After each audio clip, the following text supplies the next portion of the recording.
주가도 2,700이 원래는 고점인데 마이크론 테크놀로지라든가 엔비디아 실적이 역시 이제 좋게 나온다든가 필라델피아 반도체 지수가 다시 턴을 한다 그러면 오버슈팅 할 수가 있지 않나 싶은 거예요. 그래서 까지도 가능하지가 않을까 이제 그렇게 보고 있는 거예요.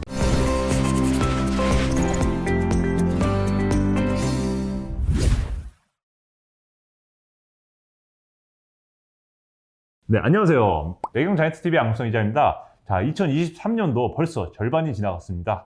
자, 한국은 K배터리, 그리고 미국은 인공지능을 관련주가 코스피와 또 S&P 500을 나란히 이 상승장을 이끌었는데요.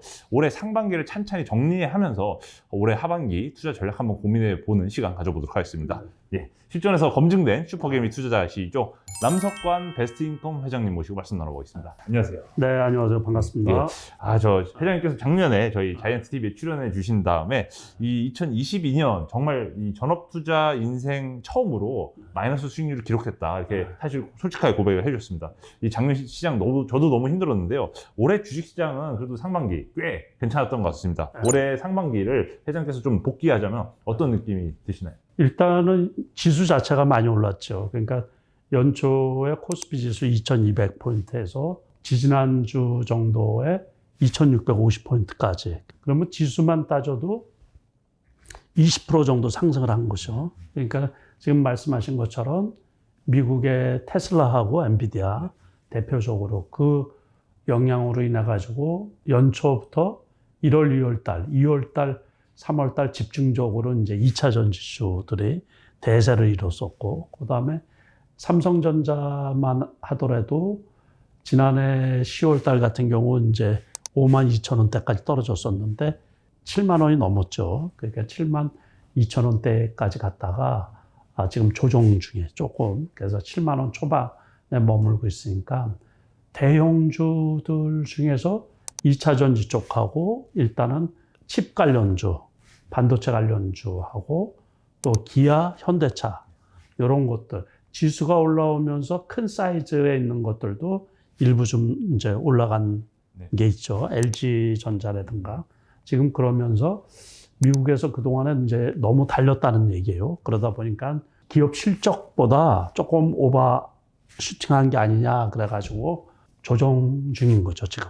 네, 말씀하신 대로 이제 올해 상반기 시장은 생각보다 뜨겁게 이제 주도주 위주로 좀 달아올랐는데 요즘 분위기는 또 이제 하반기로 넘어가면서 고점 대비 어느 정도 그래도 그동안 너무 이제 주가가 먼저 실적보다 앞서갔다는 이제 좀 컨센서스가 형성되면서 좀 이제 조정받았다고 말씀 주셨는데 사실 지난번 출연하셨을 때 회장님께서 말씀 주신 게 주식시장의 대세 좀 단기 바닥은 작년 10월 정도가 좀 이제 바닥이었고 이후로는 이제 전저점을 깨지는 않을 것 이렇게 말씀 주셨고 삼성전자는 7만 원 그래도 올해 2023년에 회복하지 않겠냐 말씀 주셨는데 이 상반기 만에 바로 달성이 됐습니다. 사실 그때 5만 원 삼성전자 사셨던 분들은 지금 수익이 났죠. 수익이 나셨을 텐데 말씀하신 대로 사실 이 한국 증시 성격상 이 반도체도 그렇고 워낙 그 업황 산업 사이클에 너무 휘둘리는 이 경기 민감주가 많지 않습니까? 그러다 보니까 뭐 이제 지금까지 오른 게 있다 보니까 코스피 지수가 과연 상반기 동안 이제 상승 추세를 이어가면서 올해 안에 2,700을 뚫을 수 있을지 아니면 그냥 2,200에서 2,600 박스권으로 다시 갇히는 건 아닌지 어느 시나리오가 좀 가능성이 높다고 보시나요? 저는 2,700은 뚫지 않을까 봐요. 그러니까 원래는 올해 이제 코스피 고점을 2,700 정도로 보고 있는데 지금 경기 둔화고 바닥을 뭐 다지느냐 그 얘기가 돌고 있잖아요. 그래서 2분기 실적 발표가 이제 조금 있으면 나오겠죠. 7월 중순께 되면은 우리나라는 뭐 아시다시피 그 삼성전자 비중이 원체 크고 반도체가 차지하는 비중이 원체 큰데 반도체가 어쨌든 1분기 실적이 상당히 별로 안 좋았었단 말이에요.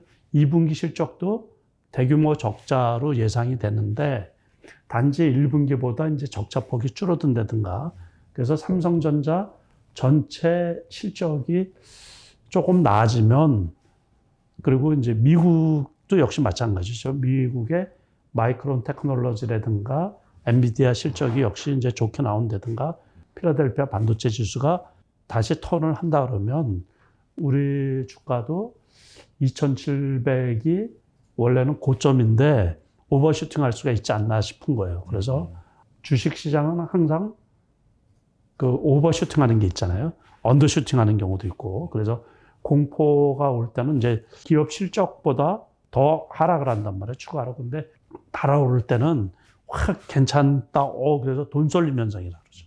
우리가 흔히 말해서. 그래서 2,800까지도 가능하지가 않을까 이제 그렇게 보고 있는 거예요. 알겠습니다. 어떻게 보면 이제 회장님께서는 당초 이제 2,700 정도가 네. 코스피 고점 천장권 아니겠느냐 말씀을 주셨는데 또 이제 미국이나 이런 좀 반도체 경기가 확실하게 턴어라운드 하는 모습이 보여지면은 2,700 뚫고 나갈 수 있다. 그렇죠. 예, 맞습니다. 그때가 되면 다시 붉어질 거예요. 그러니까 예. 기관은 매도를 쏟아낼 거고. 그래서 아무튼 2,700은 그래도 올라갈 수 있지 않을까. 그래서 그렇게 기대를 하고 있어요. 네. 사실 또 이것도 여쭙고 싶습니다. 사실 올해 국내외 증시를 좀 거치게 요약하자면 주도주, 오르는 종목만 올랐다. 이렇게 좀 요약을 할 수 있을 텐데 예. 그러다 보니까 이제 국내 증시에서 사실 투자자들이 많은 뭐 네이버, 카카오 아니면 또 게임주를 대표하는 뭐 NC 소프트라든지 아니면 화장품을 대표했던 LG 생활건강 이런 주식들은 사실 왕년에 정말 대단한 주가를 자랑했는데 아직도 작년에 하락 이후에 그 회복을 진짜 못하는 상황이어가지고 이 갖고 계신 분들 되게 가슴 앓기가 많으신데 그렇죠. 이런 종목들을 갖고 계신 분들은 좀 어떤 식으로 투자를 좀 바꿔야 될까요? 제가 보기에는 이제 그 장 성격이 틀리잖아요. 그러니까 그게 좋았을 때는 유동성이 넘칠 때였었거든요. 재작년 뭐 2020년 코로나 팬데믹으로 인해 가지고 유동성을 원체 많이 공급을 하다 보니까는 이 주식 저 주식 다 올라갔단 말이에요. 그러고서 특히 게임주 같은 경우나 이런 쪽은 그 비대면 상태이다 보니까는 앉아서 게임을 하자 뭐 이런 거 그 인터넷주들하고 같이 해서 엮여서 올라갔었던 거고 지금은 이제 유동성이 많이 축소가 됐단 말이에요. 그러니까는 아무래도 그 투자하는 돈도 제한적일 수밖에 없어요. 그러다 보니까 지금 시대에 맞는 주식에 돈이 쏠리는 거죠. 특정한 종목, 섹터군에. 그러다 보니까 되는 종목만 되는 거예요. 안 되는 종목은 이게 지금 말씀하셨지만 오히려 그때보다도 더 저점에 있는 종목들도 꽤 많이 있어요. 카카오 같은 경우는 지금 5만 원 초반까지 떨어졌잖아요. 그러니까는 엄청나게 떨어진 거거든요. 그래서 그런 경우는 앞으로도 그 갖고 계신 분들은 스트레스가 엄청 심하실 것 같은데 투자 대상은 아니라는 얘기죠. 제가 보기에. 그래서 손절을 그 당시에 했었어야 되는데 괜찮겠지. 한번 반등이 오겠지 하더니만 그 연초에 한번 7만 원 정도 갔었잖아요. 거기에서 다시 이제 꼬꾸라진 거란 말이에요. 그래서 그런 주식들은 제가 보기에 그 교체 매매하기도 타이밍상 조금 늦은 것도 있어요. 그래서 뭐라고 말씀드리기는 어려운데 저 같으면 그 상태로 놔두지는 않았겠죠. 그러니까는 벌써 일찌감치 안 되는 종목은 일찌감치 원래 손절해야 되는 거거든요. 그러고서 기다렸다가 다음에 될 종목으로 같이 떨어졌을 때 교체 매매를 한다든가 그래야 되는데 지금은 참 애매하고 그래요. 저 같은 경우는 신규 투자로는 안 하겠다. 신규 투자는 이제 대상으로 특히 카카오 같은 경우는 신규 투자 대상으로는 잡지 않겠다 말씀을 주셨습니다. 요것도 여쭤보고 싶어요. 그러면 이제 그 과거의 실패를 반복하지 않으려면 그 자금 관리 사실 종목 선택도 중요하지만 자금 관리도 잘 해야 되지 않습니까? 이제 보통 이제 시장의 마법사들 이런 책을 보면 이제 트레이더로서 성공하신 분들은 전체 자금 중에 한 번에 배팅할 때 뭐 10% 이상 배팅하지 않고 7, 8% 정도 까지면 무조건 기계적으로 손절한다. 이런 원칙이 있더라고요. 혹시 회장님께서는 뭐 그런 원칙이 있으신가요? 저는 그런 원칙은 아니고 그게 양날의 칼이에요. 또 우리가 포트폴리오를 짜잖아요. 근데 집중을 안 하면은 돈이 크게 안 불어요. 큰돈 안 벌리죠. 그래서 저는 그냥 무조건 집중하는 편이거든요. 인력 계좌 같은 경우는 한 종목 사요, 보통.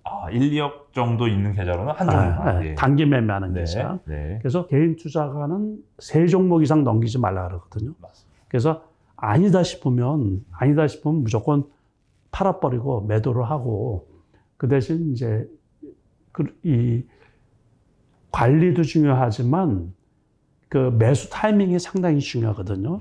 그러니까 떨어지는데 잡으면 안 되고 또 여러 가지 요소들이 있어요. 그래서 책이 지금 이렇게 다 설명드리기는 뭐한데 아무튼 그 조종장 있잖아요. 조종장일 때 지수가 하락할 때 미리 들어가도 안 돼요. 그걸 버티기가 되게 어렵거든요.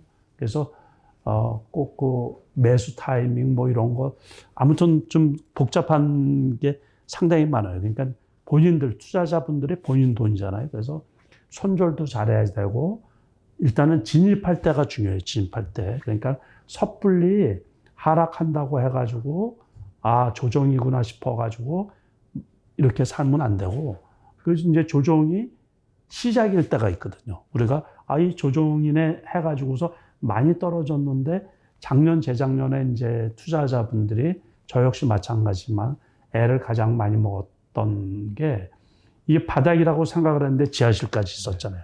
그러면서 상당히 고통스러웠었거든요. 그 기간이 길수록. 그러니까는 가급적이면 대형주. 제가 늘상 말씀드리지만은 가급적이면 요번에도 미국장에서 급반등을 했던 거는 세계 1등 기업들. 그러니까는 그 잘 아시다시피 테슬라 같은 경우 100불 밑에까지도 떨어졌었는데 결국에는 지금 250불까지 올라왔단 말이에요. 그리고 엔비디아 같은 거 또 그다음에 넷플릭스도 지난번에 200달러 밑에까지 떨어졌다가 400불 넘게 올라왔죠. 그러니까는 1등 기업들은 세계적인 그리고 마이크로소프트라든가 그거 같은 경우는 이제 AI 관련해가지고서 지속적으로 상승했기 때문에 우리나라 같은 경우도 요번에 이렇게 회복되는 걸 보니까는 삼성전자는 이제 뭐 더디 회복이 됐긴 됐지만은 2차 전지 쪽은 그 돈 쏠림 현상으로 해가지고 상당히 크게 이제 회복되고 에코프로 같은 거는 뭐 최고가를 그러니까는 올해만 해도 6배, 600% 이 정도 상승했죠. 600%, 700% 그 크다란 주식들이 조금 그거는 어떻게 보면 오버슈팅한 부분이 충분히 있는데 아무튼 그런 대형주들은 괜찮은데 이 개별주라고 우리가 흔히 하는 주식 있잖아요. 거기는 한번 패션 유행이 지나가 버리면 매수세의 연속성이 담보가 안 되는 거예요.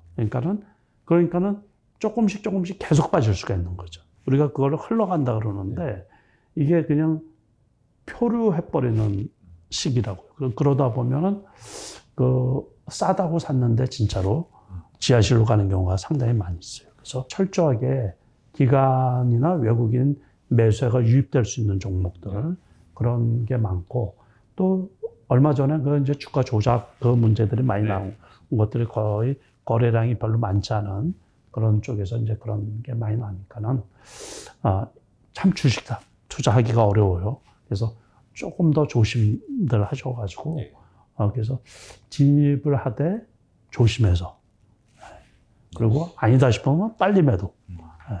그러니까 좀 전체적으로 정리를 하자면 물려도 이제 그 업종의 대장주, 1등주에 좀 물리고 그 기관과 외인 수급이 그래도 어느 정도 들어올 수 있는 너무 그 소형주라든지 너무 소외 업종 이런 거 찾으시면 안 된다 말씀드리고 또 사실 주식 투자로 일반 개인 투자분들이 의미 있는 수익을 내기 위해서는 3개 종목 이하로 이제 3개 종목 이하로 정말 잘 골라서 집중 투자해라 이렇게 말씀 주신 것 같습니다.